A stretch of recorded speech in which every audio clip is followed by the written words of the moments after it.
It's GarbAugust, baby. The most wonderfully trashy time of year. But why am I wearing a pink hat?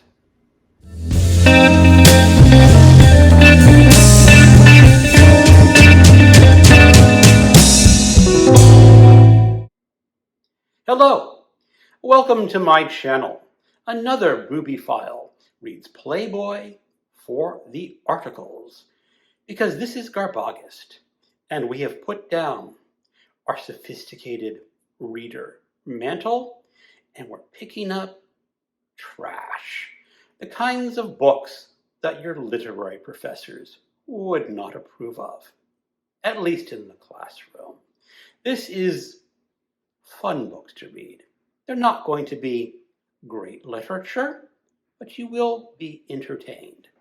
Much more so than Ulysses entertained me, because Ulysses was great literature, but it's not good like trashy books. Now, trashy does not mean the book is bad. It's just not written usually with a whole lot of sophistication.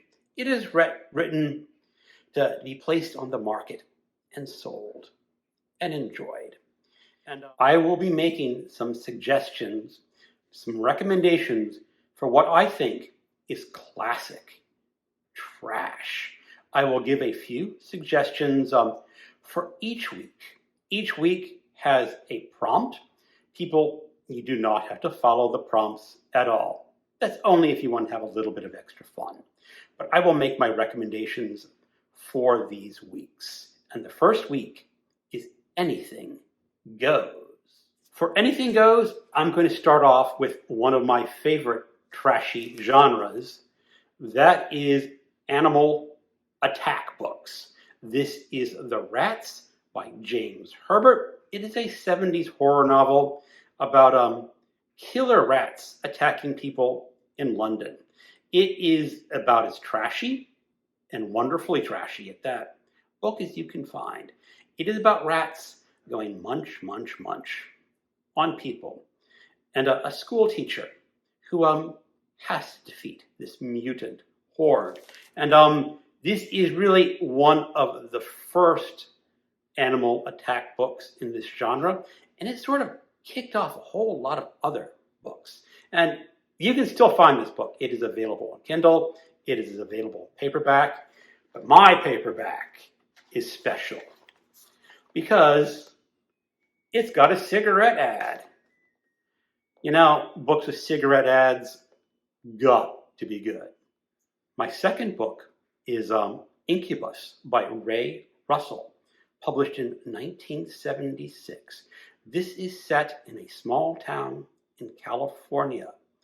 Women are being sexually assaulted, and they are dying as a result of this sexual assault because it's really rather mean. Something unusual is going on in these sexual assaults. So right off the bat, you've got a subject that is going to turn off some readers. But this is just pure classic trashy horror. And I say trashy horror in the best possible way. Unfortunately, this book is now out of print, as far as I know. And you're going to have to scour the internet or use bookstores to get a copy of this book. If you ever see it and it's an affordable price, do get it. Week number 2, the 11th through the 17th, is category romance or men's adventure. I can't help with category romance, but I am going to suggest a men's adventure series, Nick Carter, The Kill Master.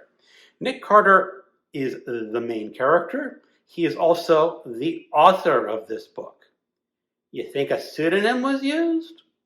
Well, anyway, he is an American spy along the lines of James Bond.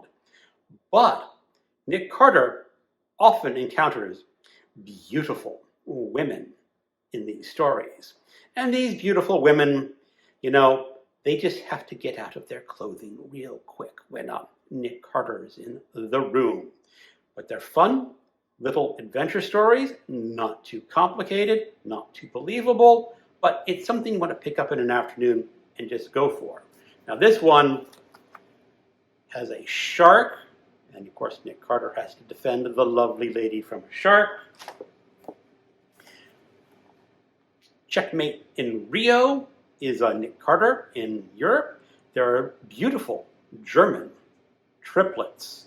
And you know, Nick Carter just can't sleep with one of their triplets, or their mother too. So this is a rather naughty adventure series. I kind of like them. I have about 20 or so books in this series, and I'm going to be reading one every GarbAugust. So I've got at least 20 years of GarbAugust Nick Carter books lined up.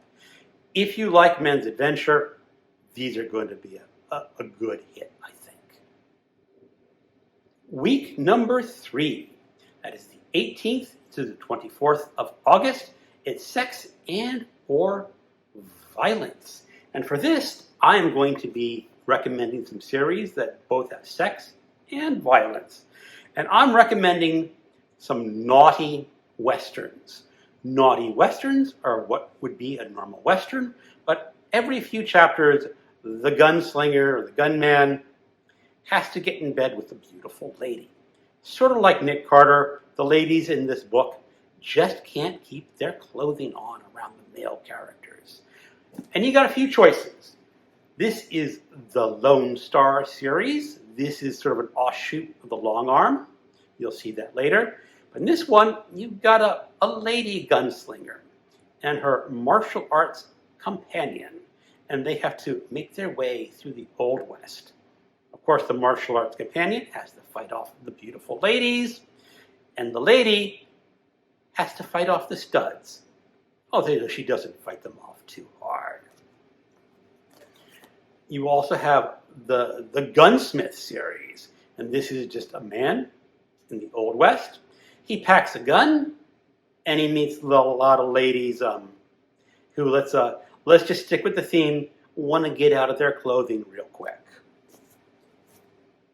And last is the Long Arm series. This is kind of similar to the Gunsmith series, or should I say the Gunsmith series is similar to the Long Arm series. You've got a gunman, and you got beautiful ladies, and you just go from there. So those are my suggestions for sex and or violence, because this series, all three of them, combine the three together magnificently. Week number 4, the 25th through the 31st. This is a novelization or a book that was turned into a 70s or 80s mini-series. I am going to recommend reading the Omen novelizations. I have 2 novelizations from the second and third movies. My Omen book is actually a Kindle book, and I can put up a little placard showing you what it looks like.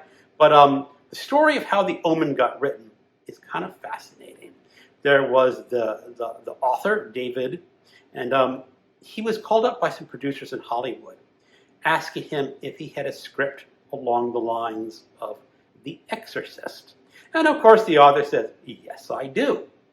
And he hung up the phone, and he says, oh darn, I've got to come up with a story along the lines of The Exorcist. So he wrote the screenplay and the novelization for The Omen. I was surprised at just how good that novelization was. It was a fine read. I was intending to rewatch the movie, but I never got around to it. But as for a novelization and a story, the Omen is really good. And it was so good that I went out and bought these 2 other paperbacks of the second and third movie novelizations, and I really should get around to reading them someday. So those are my recommendations, my suggestions for classic, trashy books. Thank you so much for watching, and keep on reading trash in the month of August.